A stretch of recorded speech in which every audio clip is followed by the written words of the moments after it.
Bigfoot researcher from Central Illinois. She and her family have had multiple dogman encounters, and she's here to talk about them tonight. Shell, welcome to Dogman Encounters Radio. Thanks so much for coming. Thank you, Vic. It's nice to be here. Please give us a brief bio on yourself. Well, I would be what I like to call an experiencer.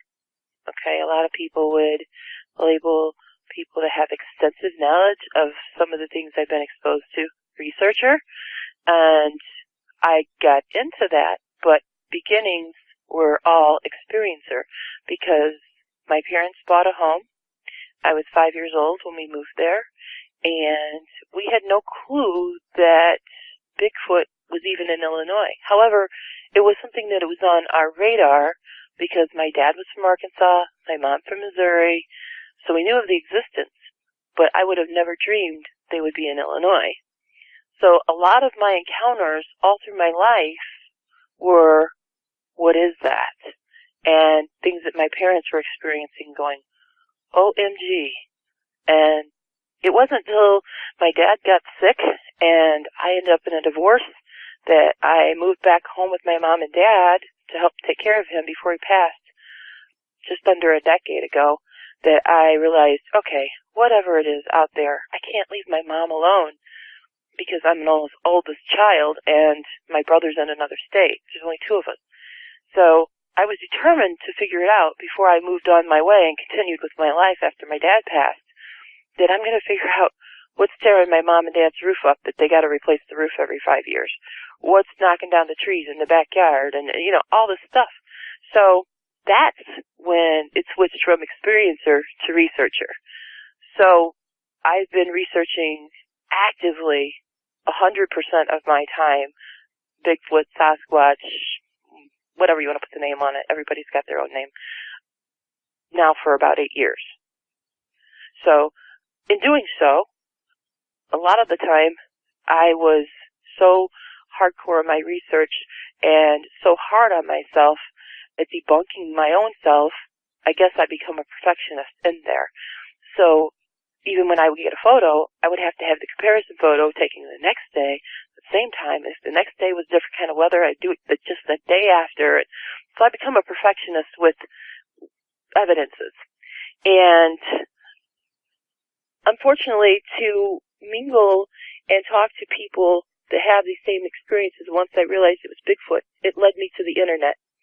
Because it was the only way to reach out and do comparisons with things that people are finding around the world. Once you get into the internet, it just really opens up this entire world for so much. And research is probably just grown leaps and bounds because of internet. But doing so, you realize that you have to become better and better and better at everything that you present. So I am extremely critical of myself. Everything that I bring to the table, every photograph, anything, I got to make sure that if I'm going to present it, it's foolproof. Nobody's going to be picking it apart without me going, okay, well, in here. All right, well, here. And so doing so, I start observing other things. And I'm rubbing elbows with people on the internet that may not have the same beliefs that I do.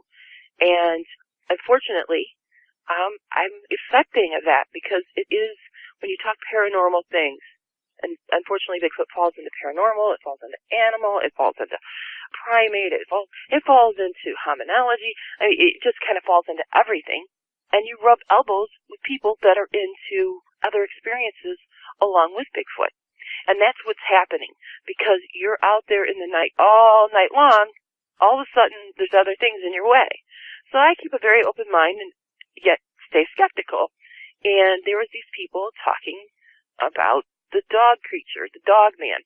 And the next thing I know, I'm encountering something outside my house, in the field. I'm seeing these prints, and I'm going, OMG, I had Great Danes my whole life, but I'm seeing dog prints, canine prints, that dwarf Great Dane's foot. His foot is the size of my hand. I'm 5'9". I have long fingers. These things were massive. And I'm going, they're just now introducing wolves to Illinois, and we're talking about something that was ranging between 80 and 120 pounds. Whatever this is sinking way down into the mud like the Bigfoot, and it's got a footprint that rivals any canine I've ever seen in existence. I'm hearing howls in the night that don't match any of my audios. I'm seeing footprints that I can't explain. And then, in the middle of the night, my dog is friends with the Bigfoot. She wants out there to play with him usually, but all of a sudden she starts acting funny, and she's hiding under the bed getting stuck. And I'm going, what's the matter with you, you know? Something's outside. The behaviors that I was experiencing in my home were different than what I get from the local Bigfoot Sasquatch. You know, they'll come up, knock at the door, knock at the windows, tap, tap, tap, tap, tap, tap, wanting you to come out. No, on each wall of the house, all at the same different time, within seconds, I'm getting bam, boom. I mean, loud stuff. And it was really unnerving because it sounds like they're coming from all directions all at the same time. And I have a good sense of intuition because of what I've been doing as long as I've been doing it. Even as a kid, I was running around out there playing with Bigfoot, playing hide and seek, and didn't realize it was Bigfoot. So your intuitions are everything when you're in the field. All senses have to be open, especially at night. And my senses, when I step out there in the night, even though I wasn't seeing anything, my hairs were standing on end. I'm hearing breathing patterns and things like that that don't match what I'm used to. I call it quits and I go in. So I was experiencing all this for over a period of a couple of months when one night my dog was acting up about 4 o'clock in the morning, and I said, you want outside? What's your problem? You know, I got to get some sleep here. And I went to go put her out. As a typical routine, I flip on the outside light. My Bigfoot buddies will know if there's any around close. Hey, she always gives us a few seconds to get away. I turned that light on. I gave it a few seconds, and I went ahead and just kind of slid open the mini blinds because I had a weird feeling, just going on intuition. And when I did, there was one of these dog creature, wolf creature, whatever label you want to put on it. It was not a Bigfoot in my backyard. And it was maybe, I'm guessing, about 75, 80 feet away from me. And I'm looking at it, and it's just frozen, and it's looking at the door because it's heard noise at the door. It's heard me turn on light. The dog's excited. It's wanting out. And I'm just looking at it. And it turned, and it went into the cornfield. And I could still see its head moving through the field. Now, the corn, at that point, was about 8 feet tall. Oh, wow. And I could just barely see the top of its head. I could see pointy ears before it was out of the floodlight range, and then it was gone. So I had a good long look at it, and it chilled me to the bone. Yeah, I had a really bad feeling. I wouldn't put my dog out there. I wouldn't go out there. So when we talk about morphology in comparison to something else that is of the same size and height and close in weight, I would say, this thing was completely different. The legs, when you look at them, it just kind of gives you a mind freak because it's got this, its shoulders will start at the head. For one, you got pointy ears, and an enormous head that reminds you of a grizzly bear. It doesn't look like Bigfoot's got the hooded nose, looks human, and all that. This has got a canine nose that kind of comes down, but it's not a real long one. It's not over-accentuated, but it's accentuated enough you notice it right away. So it's got this canine appearance like you would compare to a German Shepherd or a wolf or something like that. So in my mind, I'm going down through the morphology. I'm going head to foot. I'm going the head, pointy ears. Oh my God, hair color, eye color. The eye shape was completely different than Bigfoot. Completely different.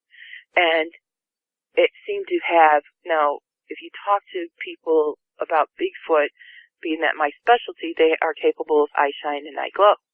Okay, well this thing, I was just getting eye shine off of it. And it was golden.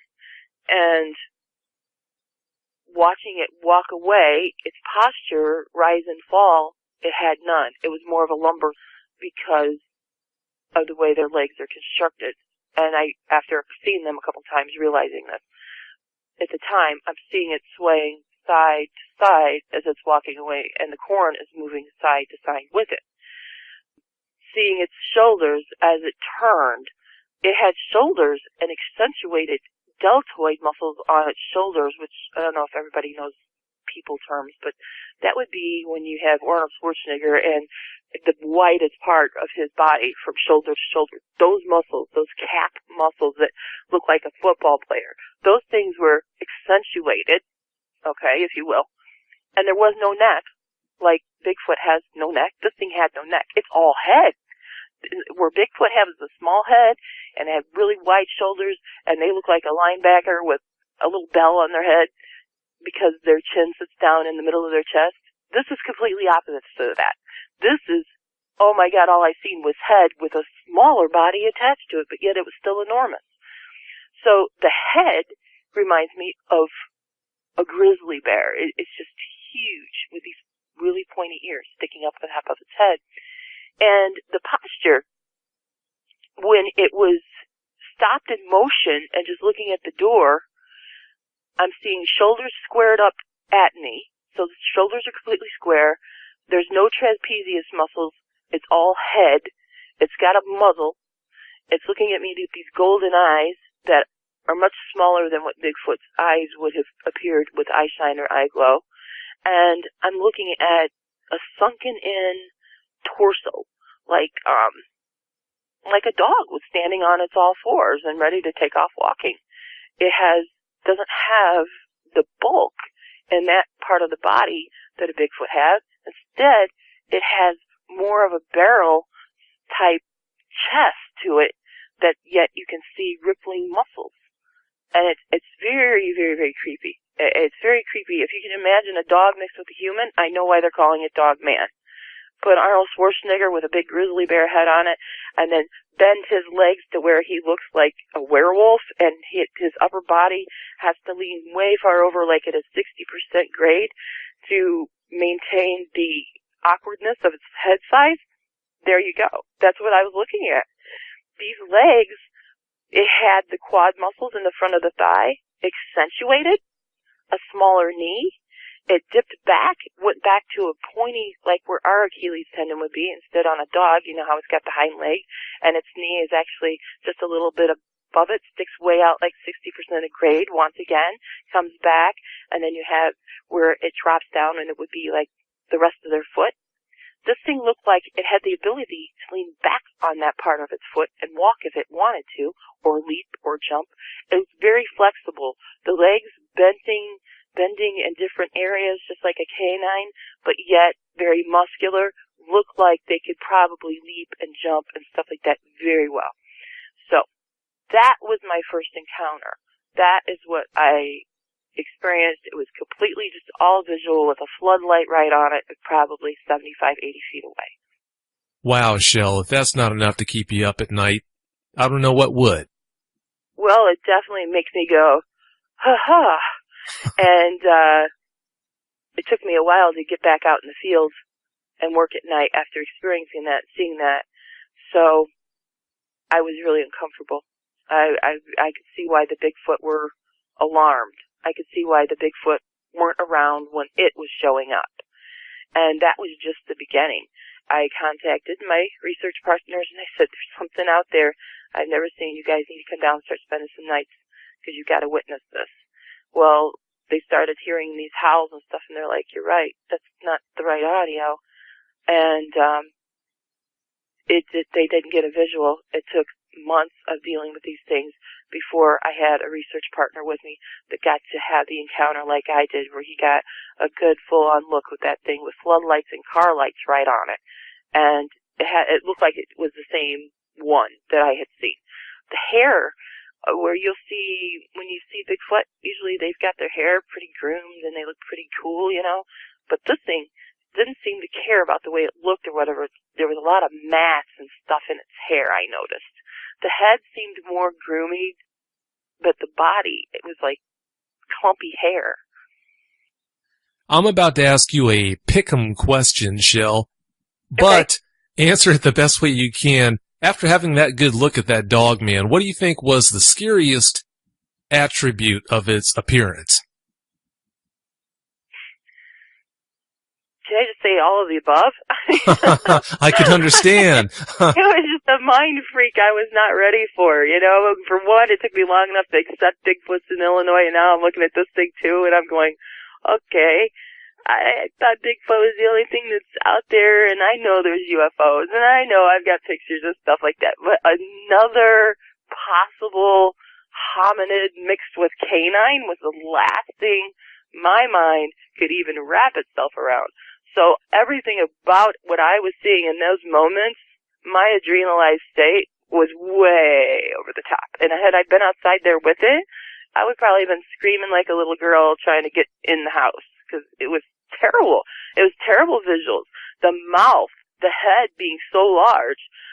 Once I started hearing them like fighting, I could hear audios of my Bigfoot, and I could hear these things howling and snarling, and I had my research buddy up from Oklahoma that's used to them, and I said, I need you here. You're used to that thing down there. I don't know anything about it. Please come and tell me and verify this is what I've seen and heard. And he stayed with me for a few weeks, and it took a while for something to happen. It's not like you could snap your fingers and make an encounter happen, especially one of that caliber. And it did happen, all the snarling, the growling, the howling and stuff. And I go, is that what you hear from where you're at, that you've experienced these things that look, he described them as looking kind of hyena-ish, the ones that this group of them he's seen where he had like spots on his leg and stuff like that. I said, is that the same thing? Is that what you're hearing? And he verified it. He says, yeah, unfortunately, he goes, boy, you're going to have your hands full. He says, those things will take down anything. And a lot of my Bigfoot have been run off because of these things being around. When it was facing you that one night, was there any point when its mouth was closed and you could see if the teeth were still visible or not? When I first seen it and the lights were on it and I'm looking at it, it was not showing teeth. It had its mouth closed. There was no tongue visible. There was nothing about that visible. But at the point that it was going to turn and walk into the corn, it kind of wrinkled its nose like a dog does when it's mad. And that's when I seen the white or yellowish look that could have been teeth there. But at the distance I was at, I could not accurately tell you details about it. Just that I seen some canines or I seen a flash of white or yellow teeth there. And the fact that the size it is in comparison with everything else, how it was proportioned, I would be worried about the size of those teeth too. Oh, I could see why. Now that we're talking about the face, what did you notice about the muzzle? Was it a long, pronounced muzzle, or was it kind of on the short side? The one I seen was on the short side. It wasn't like your St. Bernard walks up to your German Shepherd type long nose. It's kind of mixed. It was like in between. I compare it to a bear. Like I said, I keep turning back to the bear. That's how it looked. And there's been some I've seen that have shorter, stubbier, look to it, but they all have a muzzle. They don't have a hooded nose like you get your Bigfoot having hooded noses like ours. There is nothing about them that has a human appearance except for the way the arms, the chest, and the muscles hang as their arms are hanging. Their hands. It's a paw-like thing, but still looks like it's got extra long extensions for phalanges or fingers to be canine. So that's the only human attribute was the shoulders, chest appearance, clavicle bone, and these arms. I mean, that's all I seen that would remotely take you to human over anything else. From the sternum down or rib cage down, it turns into looking all canine. And then you've got that massive head on top, this massive head sitting on top of his body. It kind of just looks so out of proportion. It's just, some of these movies, I went back through looking for more werewolf movies and stuff in Hollywood makeup that would come close to it. And I really haven't found too many things that they even got right in Hollywood that would compare with the real thing. Oh, I could see why. Now that you had a close-up and personal with one and got that good of a look, Did that leave you wondering why in the world anyone in their right mind would go out into the woods looking for one of these things, trying to have an encounter with one? Absolutely. I'm careful not to judge, and in my life I try to live my life like that. I try not to judge other people. I try not to judge any creature I'm dealing with. I try not to assume things. So I was keeping a very open mind and trying to go into this with, okay, everybody's experience is going to be different. Let's just take this slow. Let's play it by ear as it goes, but be very careful. Then I turned to our people. What are your opinions? Talking to people that have encounters. I got more negative than some of these people that seem to be swaying into some kind of lull of these are good and all that. Very few, maybe a handful of people were telling me how great they are compared to the doubles and triples of handfuls I was getting to people going, oh my God, that thing ripped my horse apart, or just really negative encounters, or where somebody tried to get away from one because, like me, they got a whole mind freak when they seen it and tried to run. And with any wild animal, you don't want to run because that's going to be game on. You're better off to try to just turn and just walk briskly or whatever it is and be nonchalant to just get out of its area, its space, whatever. Turning and running might just be what is the difference between life or death dealing with something like this, because now when I deal with Bigfoot, I know it has a language. I know it has a hooded nose. I see their thoughts, their feelings, their children. I see how they have families, they raise things. Everything that I've experienced and not very much. I don't have very much experience with these dog creature things. Everything that I'm seeing with that is more beastly, more wild, more animalistic. Even their kill in the field, comparing it to what Bigfoot does and how they leave it behind and how it's taking, these things they rip everything apart and throw it everywhere. It's a complete different ballgame, a complete different being. And we could go into all different kind of aspects of what I think they are and what my opinion would be, but at this state in the game, I would rather keep my mouth closed on that because I don't know. I don't know. I have speculation. I have theories with no facts to back anything up at this point besides pictures and comparisons that they were there and then they weren't there, or encounters that I had with my research partners that were standing beside me, my mom encountering them, my son having a horrid encounter with one that lived 12 miles north of here. I really just, this radio show I'm doing for you was to say to the world, okay, I've seen that. I think I'm pretty credible in my realm, Sasquatch. So I would hope that the people that are going out there and doing what I do, whether you're researching that or anything else out there, if you're out there in the night, if you're a camper or whatever, my reason for speaking tonight would be know your area. Know the encounters from that area. Know the possibilities, because it could be very, very important. Sounds like really good words to me, Shell. That first encounter that you had was unnerving enough, but that encounter that you just alluded to, could you please share the details of that with us? All right. Well, my son's encounter was actually the first encounter, and I just listened to everything he had to say and was going, So, like me, and the way I am, gotta see it for myself to believe it. It took me seeing it myself to go, holy cow, my son was not kidding. I had bought my son a hunting dog, a Weimaraner, and he's overly big for a Weimaraner. He's a huge dog, and he knows it. He's tough. The dog is not a chicken when it comes to just about anything. He'll try to take it on, and we have to pull him back in. Well, the dog was about 4 years old when this happened, and he was acting strange. And my son wasn't, they live in what they call like a California split house, where you have your main floor, your bedrooms are upstairs and bathrooms, and you have one bathroom on the main floor, and then you go down into the basement. It's usually your family room. You have, a fireplace like that stuff. But there is an exit to the outside, so you've got these windows that are all ground level.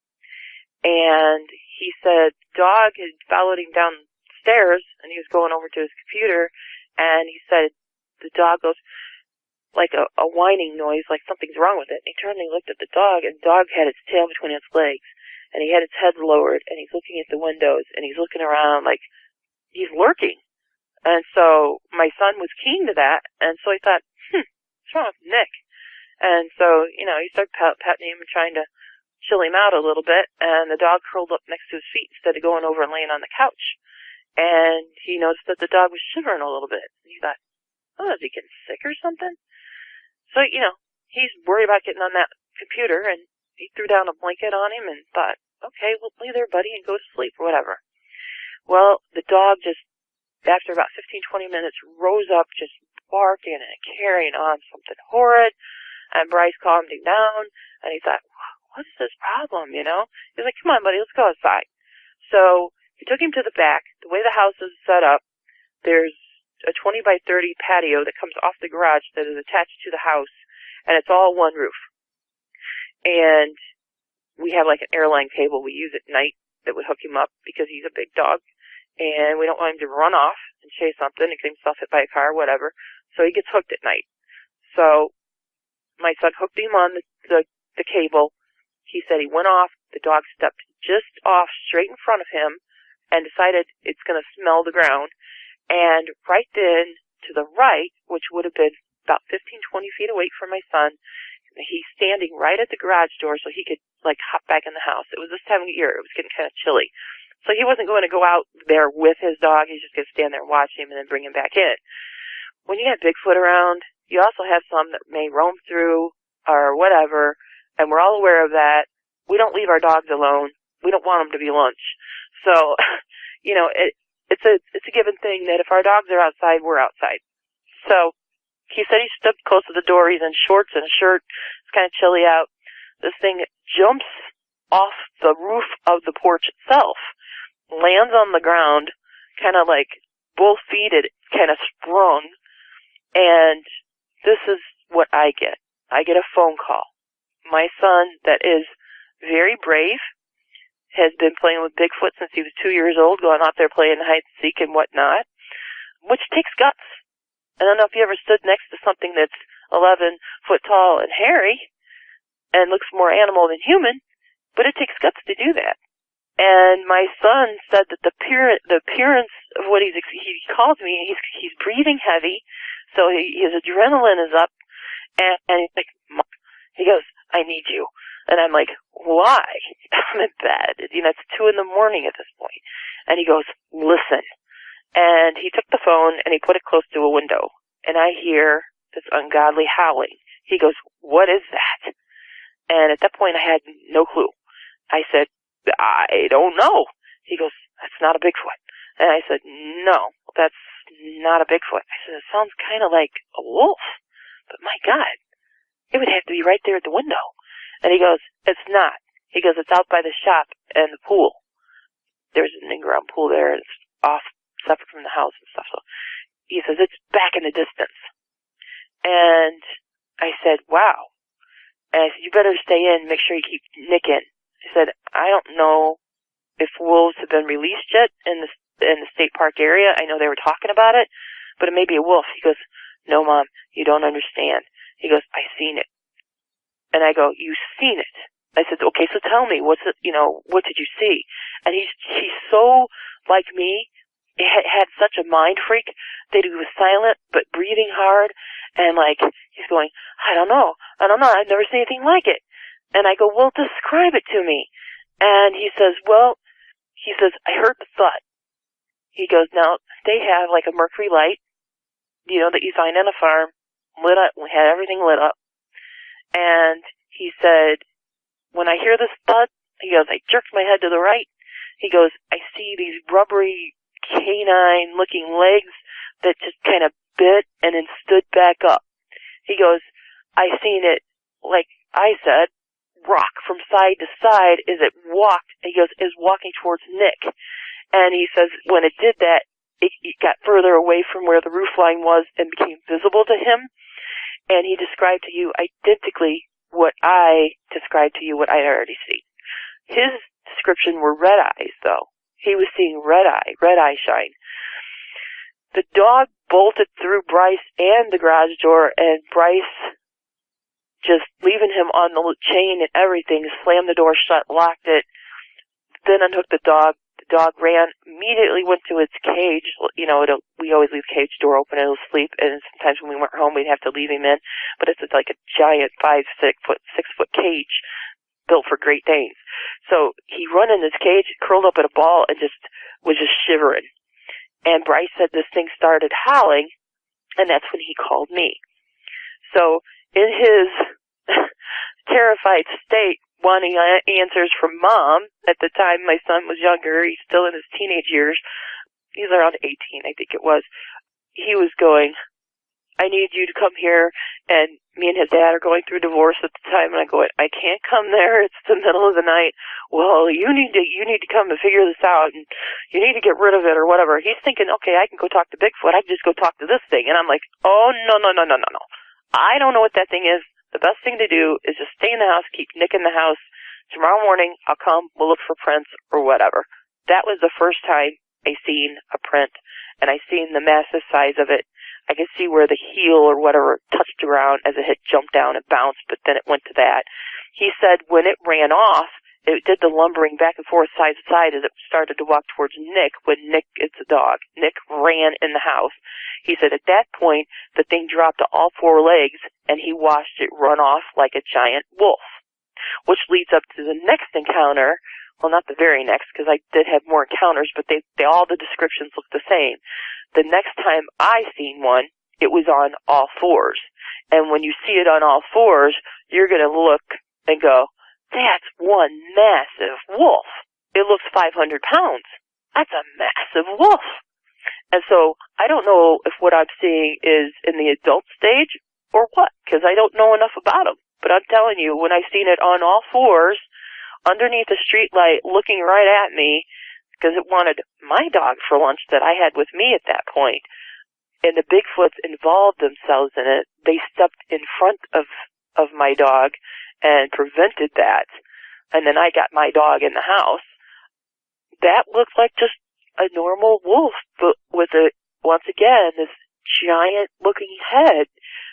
Their heads are different than your normal wolf. And I don't know if it changed or can alter its positioning to make its shoulders, when it drops down to all fours, look more animal or what. But I'm going, I know my area, and I know I don't have giant wolves here. If I have a wolf, it's going to be between 80 and 120 pounds, and you're rarely ever going to see one. You're rarely ever going to get the opportunity because there are not that many. And this thing that I was looking like, standing right underneath the streetlight looking back at me, looked like just a regular wolf, just accentuated in size. It didn't have these human-looking shoulders anymore. It looked like a wolf with huge, huge head. But I was at a distance. Maybe it still doesn't have those shoulders. I had a side profile of it as it turned its head back and was looking back at my dog, the Bigfoot, and me. So, and that would be, I would guess, it was probably around 500 feet away underneath a street light. And it was snowing, so my vision was not very, it was pretty skewed. You know, it was not, okay, this is a clear night, and the conditions are great for standing here just examining it. It was snowing, like I said, snowing hard and stuff. I may have missed how its posture could be exact or whatever in that instance, where it was on all fours. However, my son said that it ran and lumbered like what the Bigfoot would appear when they're down on all fours and getting with it. They kind of appear like a monkey, apish, gorilla type look. That was his description.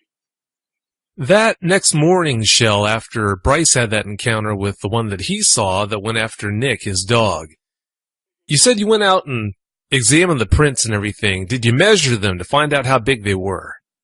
Yeah, where its like heel had bounced off, where it landed on the ground, because those are the only prints available, where it had pounced down and landed. 1 foot had landed back into an area where we plant flowers and stuff. The rest of it, there was river rock and stuff like that.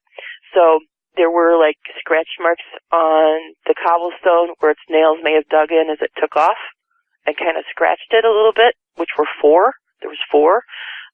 The one print was 12 inches. So it was like a foot from its toe to the back heel. The width of it was 6 inches wide. That is a pretty common phenomenon with their prints, where their hocks, depending on what they're doing at the time, you'll see that their hocks did touch the ground and add to the size of the print. I don't know if they tend to do that when they jump, or if they only tend to do that when they land or when they run, but that's pretty common. Just the paw part of it alone, if you want to forget the hock dent, the paw part alone was about 6 by 6. Yeah, that's huge. Which is really just a little bit shorter than my hand. And my Great Dane, comparing my Great Dane's paw print to it, it was 3 times the size. The pads and everything, comparing it to a full-grown Great Dane that's 48 inches at the shoulder and weighs 182 pounds, its print was 3 times the size. I can't imagine how many nights there have been when you knew that one or more of those things were outside, just outside the wall maybe, of your house. What's it like trying to sleep in your house when you know that they're out there? Well, knowing that they rivaled the size of a Bigfoot in body size, and knowing that I know at any point in time if a Bigfoot got mad enough, the house is not going to keep you safe. It can rip the walls off. It can rip a door off, anything it wants. You have your come to Jesus moments where you just go ahead and you just get your old Bible out and you just start praying. Because they've gotten mad at me. I've made them mad more than once. And they're going bam, bam, bam around the house.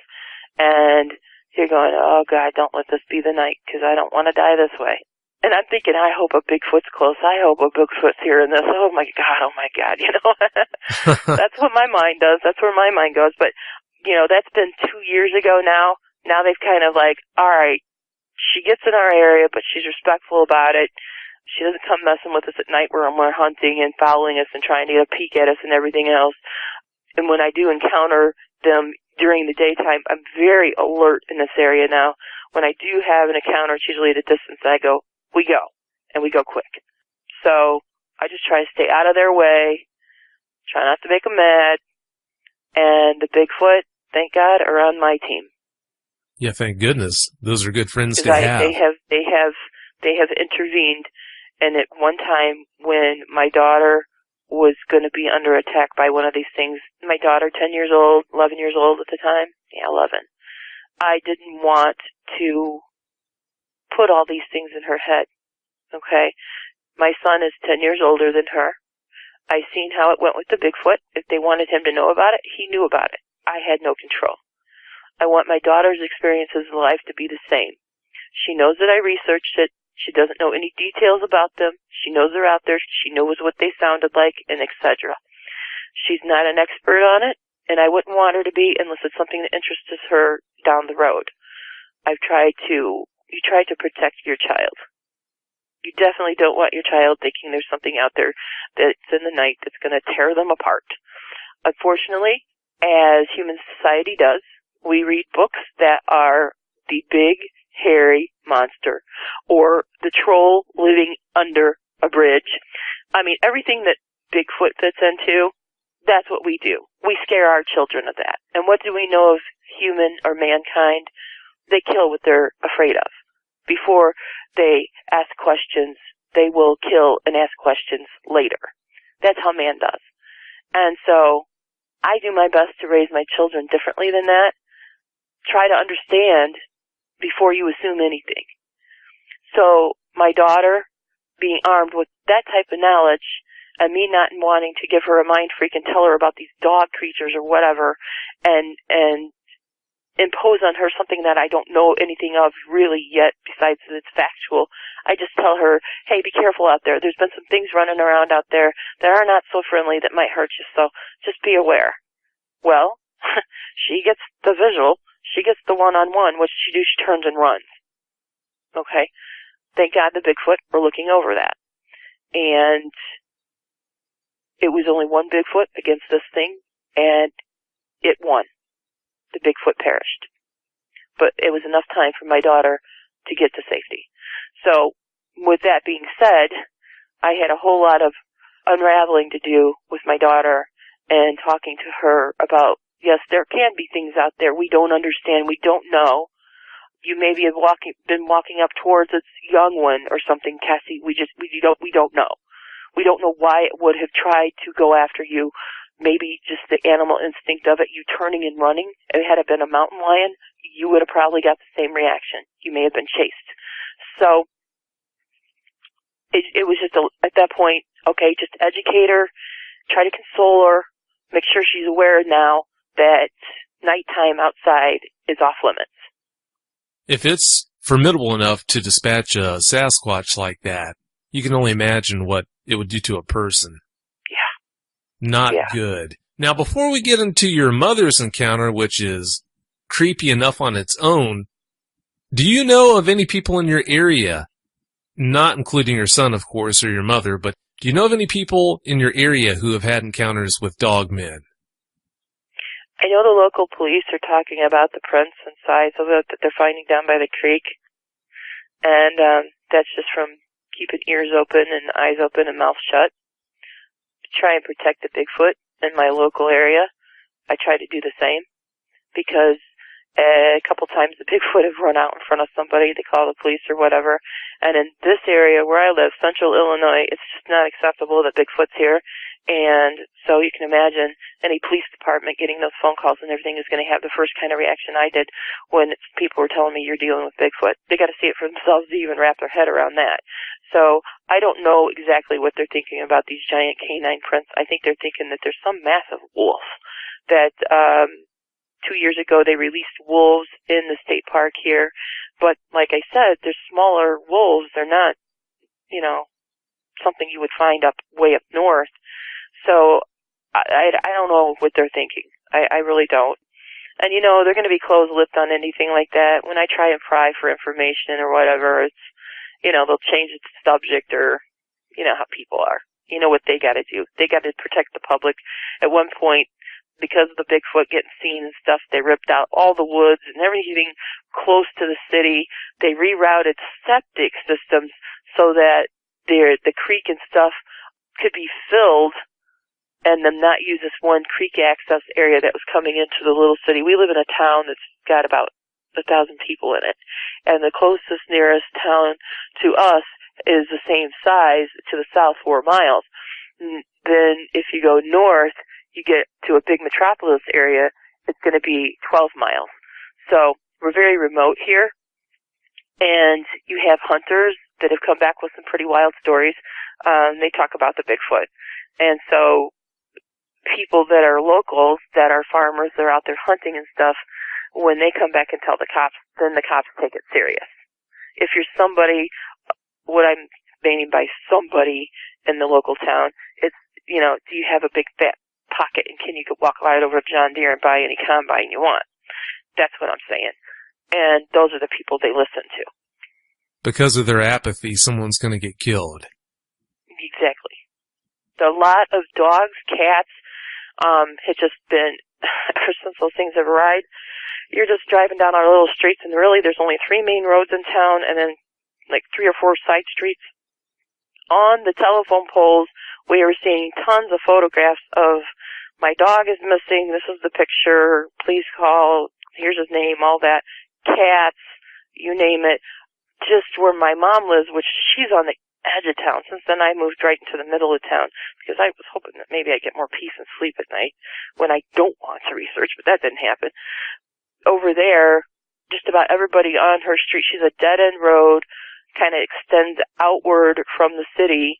She's next to a graveyard. She has a creek and a field in her backyard, and it's a lot of wooded area. Like I said, the city went and tore down trying to keep them away. In that area, everybody on that street that puts their dog out unattended has lost their dog. It's just vanished, and coyotes get the blame. Which the coyotes have disappeared now, too, that these things have moved in. I don't ever hear coyotes anymore. I don't see them. I don't see their prints. Nothing. It's like they've vanished. Wow. That's creepy. Please share the details of your mother's encounter with us. Well, Mom lived out here for 40 years now, so she's experienced Bigfoot her entire life. And once I learned what it was, my mom thought, okay, I got to trust Shell on this. And I tried integrating her into it gradual to where she wouldn't be in fear. A lot of times people think that slamming down trees and getting pebbles tossed at you is a bad encounter when it comes to Bigfoot. That's not. The juvenile will start knocking over trees just because they're excited. They're excited to see you. They will be throwing pebbles at you just to get your attention. And when I'm saying pebbles, I'm talking, small rocks. Now, if they start throwing boulders, that's different. If they start throwing things the size of bowling balls, that's a bad encounter. If it hits you and you're still alive to talk about it, that's a bad encounter. If it missed you by 5 feet, they're giving you a good getaway. Because let me tell you, they are unbelievably accurate. So if they wanted to take you out, you would get taken out. There'd be no question about it. So most of the time when people call me at 3 o'clock in the morning going, I just had a terrible encounter with a Bigfoot and they attacked us, and I go, and you're alive to talk about it? Really? Tell me more. It's silly what humans do.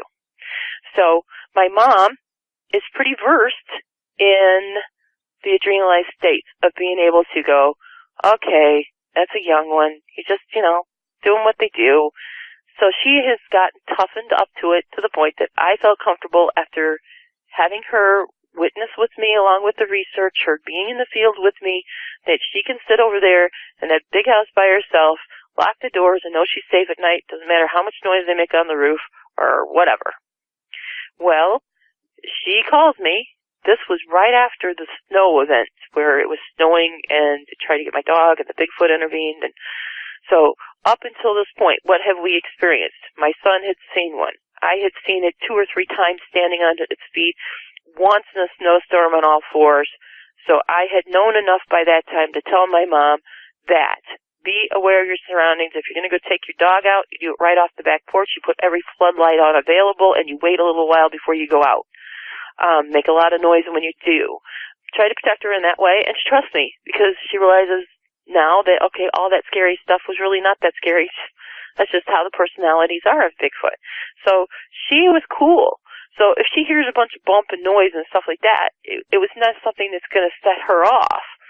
She called me. It was about 1:30 in the morning. Are you awake? I go, yeah, I'm awake. Why? She goes, listen. And she put me on speakerphone, and I'm listening, and I'm hearing what happens at my house happening to her house. Bam, bam, bam. All sides of the house, all relatively really close together. And I go, don't go outside. I'll be right there. So Dave and we're not gun people. I don't want to be tempted into even aiming at something I don't understand if I'm scared. So no, I never even go out in the field with a gun. Forget it. I don't think I could kill something if I had to. I would probably be one of those things where I'm the one that ends up perished and eaten because I just don't have what it takes to hunt.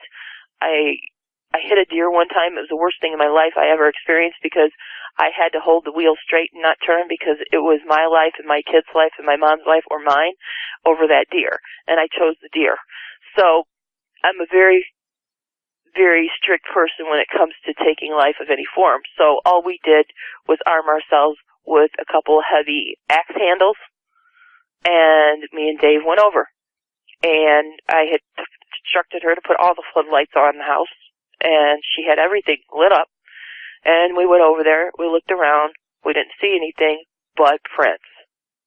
And I didn't extensively, because of the report, and the time of night it was, I didn't extensively go beyond the floodlights. I just looked. What I seen was enough evidence to know what it is. And I go, okay, well, let me try to draw them away. So I got in the car. I slowly kind of moved around the other side of her house, went out the mile that's behind her, went out that way, got out of the car, moved around quite a bit, drawing their attention that way, trying to get them off of my mom. And I was seeing nothing. I was getting nothing. I was hearing nothing. Dave is the same way. He's looking at me. He's like, there's nothing out here. It's just dead. I'm like, all right. So we we drove around a little further. We went up. We came into the graveyard that's at the end of that connects into the end of her street. Went over there. I'm seeing nothing, experiencing nothing. We spent a good hour out there just within a mile radius of her house trying to, if it's there, scare it off. Never seen anything. So I decided I'm going to go and I'm going to drive back down to her house one more time. I had told her to turn her lights off. I'd been in touch with her via the phone this whole time. And about a half hour earlier, I had told her, turn your lights off, but have them set that they can pop on. So she did, as instructed. And I'm on the phone with her. I said, you go on back to bed. I know you got to get up to go to work in the morning. She's an OB nurse. She has to be at the hospital early, like 5 o'clock. So she's only going to get a couple more hours sleep. So she's in bed. That house is dark. The floodlights are set. I cruise down her road. I cruise into the graveyard. I do a loop. I'm coming back, and I start seeing floodlights popping on one at a time going up to my mom's house. So I kind of gasped the car a little bit, and right when I got to where her house begins, I had hit the brake, and there he was standing right there in the middle of her backyard moving towards her bedroom window, and it was that same one that I had seen around her house before. And this time I'm like, oh, there he is, but the car was still rolling, so I had to get past it again and hit the brake for Dave to be looking out the van windows, which is conversion van, had big windows, to get a full-on view of it. I go, there you go. Now you see one standing up. For him, he had only seen the one at our house where it was on all fours. So now he's seeing it stand up. I go, there. Now you got a good look at his posture and everything. Because it was oblivious to us. It was intent on going to her bedroom. Like, it had no clue that, or radar or sense about it to know, okay, well, that's the same vehicle that Shell's always in. It just didn't even pay attention. It had its intent, and its intent was headed back to her window once it had been dark for a while. So I rang her on the phone at that point. I go, it's in your backyard. I said, what I would do if I were you, I said, I would set the alarm off on your car, and that might be enough to make it go away. And so she did, and it dropped to all fours and ran off into the field, just like it had when it got disgusted that I was going to interrupt whatever it was doing when I had encountered it. So it totally changed her world also, because she's terrified at night to go out.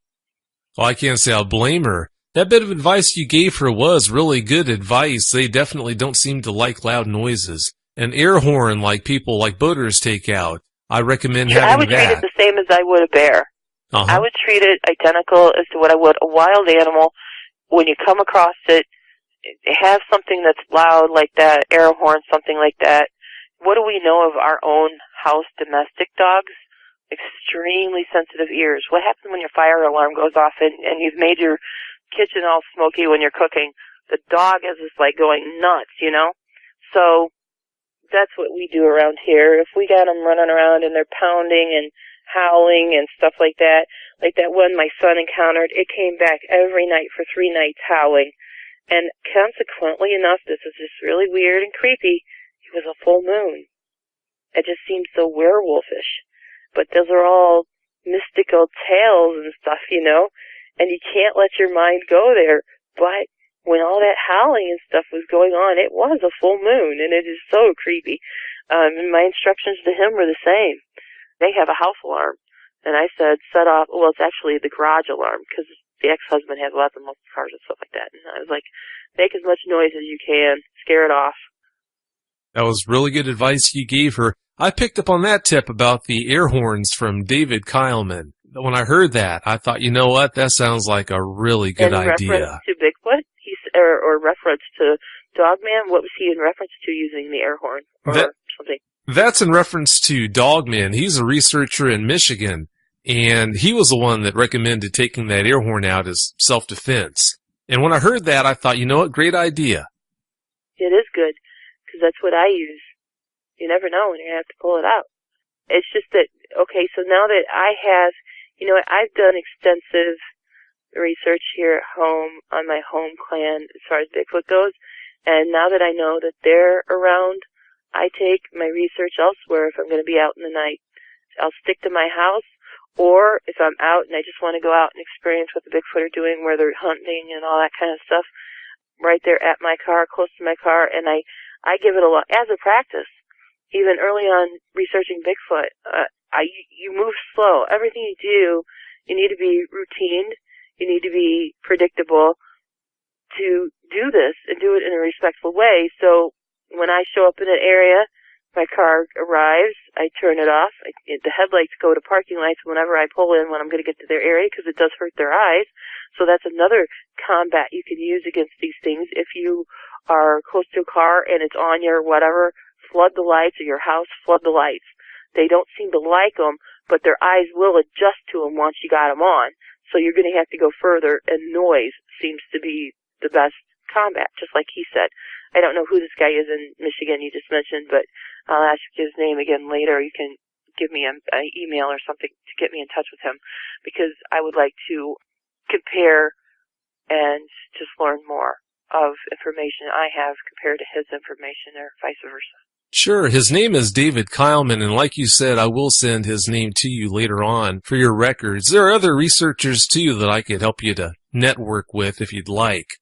You know, now that it's not that I want to research them. I don't have time for it. I'm really into what I'm into, and I like what I'm into. But because they're in my radar now, I've got to educate myself for my own safety and those around me.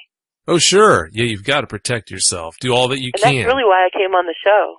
That's really why I'm here. Well, I appreciate you coming on. I definitely do. Now, I've got a few more questions for you. The first one I wanted to run by you. You said that dogman that was approaching your mother's bedroom window was the same one that you saw outside your house that one night. What about it told you that it was the same one? The hair color, the mats, the eye shine on it, golden, the ears, just the positioning, everything about it looked identical. So, and that first encounter had been at her house. So I think it's the same one that was hanging around her place. Now, in a different direction, you said your research partner from Oklahoma had had his own bout of encounters with dogmen. Did he share the details of any of those encounters that he had with you? I can give you his first real one, happened years ago, when his daughter would have been my daughter's age, and he was going out Bigfooting, and he'd known about Bigfoot for a long, long, long time, and so he was a hardcore Bigfoot researcher, and he thought that he would start training his daughter because she had interest. Well, his techniques are pretty much the same as mine. You get to an area, you shut your lights off first, you creep on in, you turn off your engine, your windows are down, and just let everything settle back down before you get out of the car easily. You have your dome lights off and everything else. Well, he's training her, so he does his routine, and they were off on the side of a really remote road in the Comanche Mountains. And he had his night vision on, so he got out of the car. She says, "I'm not ready for this, Dad." She stayed in the car. They had the windows down. She alerted him that back behind the car and to what would be from the car would be like 5 o'clock. She said she's seen something move in the ditch. She says, "I seen something in that ditch moving, Dad. That's close." So he puts his night vision goggles on. He gets down by the back of his car slowly, and he's working his way that way to see if maybe it may be a young Bigfoot or something moving up. And what he got met with eye to eye in the night vision was a dog creature, and they look so different than a Bigfoot. He instantly ripped the night vision off. He wanted his own vision. And I don't know if you've ever looked through night vision, but especially back then, you're talking probably 10 years ago, it was very blinding when you first take your night vision off. I really don't like using it. I love the Fluor now that they come out with that, but night vision, it can be very blinding to your eyes, and it takes your eyes a moment to try and adjust and stuff.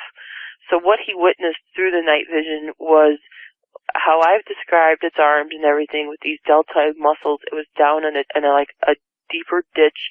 He was seeing it from its hands or paws, upper torso, and head. And he says the one he was viewing had a shorter snout, looking more hyena, he said when his eyes adjusted, then what he had already seen through the night vision, he was picking up as from the moonlight the dots on its arms that he had seen in the night vision. And he says, it's okay. He just threw his hands out and he backed away real slow. He goes, it's okay. I'm going. I'm going to leave.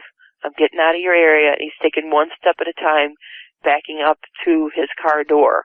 And he says as soon as he was out of its sight, he turned and ran, jumped in the car, started the car, and hit it down to get out of there. And he says when he looked up at his mirror and looked back, he says he thought he seen glowing red eyes. Now, if its eyes were reflecting from the red taillights or what, don't know. I wasn't there. I didn't see it. But that was his first encounter. And then, like me, once you know it's there, it's in your dictionary, you know it's something you're going to have to be aware of, he started seeking out other people. There's a man, I don't want to give up his name. I would, but I don't have his permission at this point. If anybody wants to contact me and me ask his permission to give up his name, I will do so. He has extensive knowledge of it because he has a lot of property. He has horses. On one side of his property, he's got a Bigfoot clan living, and on the other side of his property, down in a ravine, he has these dog creature things living, and he's actually been attacked by one. And he had a big boulder thrown at him when he realized that he was sneaking up watching them as like a family unit moving around and stuff by a river, creek, lake, or something like that. And he was severely injured. Like he's even disabled because of the injuries he received in this attack as it pursued.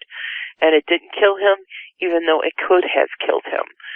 I will definitely, if somebody wants to contact me on that and me ask his permission to put them in contact, I could. But according to him, it's the same story. He is in great communication with his Bigfoots on the property. He's lived there his entire life. He's in his 60s. And they say the same thing. Double fence the horses in. They will take your horses. They will eat your horses. And if we're not around to stop it, at least with 2 or 3 of us, there's nothing we can do. So, he definitely listens to the Bigfoot because they seem to know more about him than we do because they're out there with them. They live out there with them. They're in terror of what can happen to their young just off playing or their women when they're gathering. So, typically, the Bigfoot will just move on out of their area because I've witnessed that here. And the dog creatures are able to hold their ground and they're able to hang out, and the Bigfoot said it's not worth it, we leave. They lost one life and that was enough for them. So a lot of them have left, and the other ones that didn't have relocated. Still not too far from me, but in a little area that's a little more adequate for them to have better guards and watching over what can sneak up. Now, my last question for you for the night would be, for any doubters out there, any skeptics that would stand in front of you and say that they don't believe that dogmen are out there, what would you say to them? Now, is this going to be an encounter with a human where I am face-to-face and I can throw down pictures and comparison shots to them? Can I take them out and show them prints and stuff like that? Can I take them in the night and can I let them listen to audios and stuff like that in comparison with the other things they know about? Then yeah, I may have that discussion or debate or argument. For the average person that's going to approach me and go, "You're full of BS," I then just going to turn my back and walk away because I don't prove anything to anybody. I don't have anything to prove. I don't have to prove anything. My only real reason for coming on your show is to protect people that may be experiencing this in their own home or their own area, and hopefully give them some insight to what they're dealing with, what it really looks like if they haven't gotten a good look of it, so that when they see it, they know it, and maybe some defense against it coming around their house and things that'll scare it off or away from their own animals and such. Knowledge that I've learned, which is not much, as you can tell, is the key in anything, and that's what I'm here for. I'm here for the person that wants to know more or wants to know what I have to say. I'm not here to try and convince anybody. It's not my game. Even when it comes to Sasquatch, I teach Sasquatch. I have webinars and I teach people, the right people. I'm very picky who I play with. It's all people that have had encounters, know they're real, or are such an enthusiast and such a believer and have lots of evidences on their own. Those are the people I mingle with. People that come at me and want to, hey, teach me, prove to me they're real. I don't have time for it. I don't have time to save the world. What I do have time for is to teach those people that already know about it. Okay? So I will spend time teaching someone that comes to me and says, I know it's real, teach me what you know. Right there, I'll give it up. I'll give everything up. I'll help anybody. But if it's somebody that wants to go, okay, prove to me, I just look at them and shake my head. No, I don't have time to prove to you. I'm glad you did come by and share your experiences and information with us. I really do appreciate it. Now, in closing, do you have any closing points you'd like to make? Well, for those listeners out there, if you are experiencing Sasquatch, if you want to learn more, I am Shell Kaoki Dion. You can reach me that way through Facebook.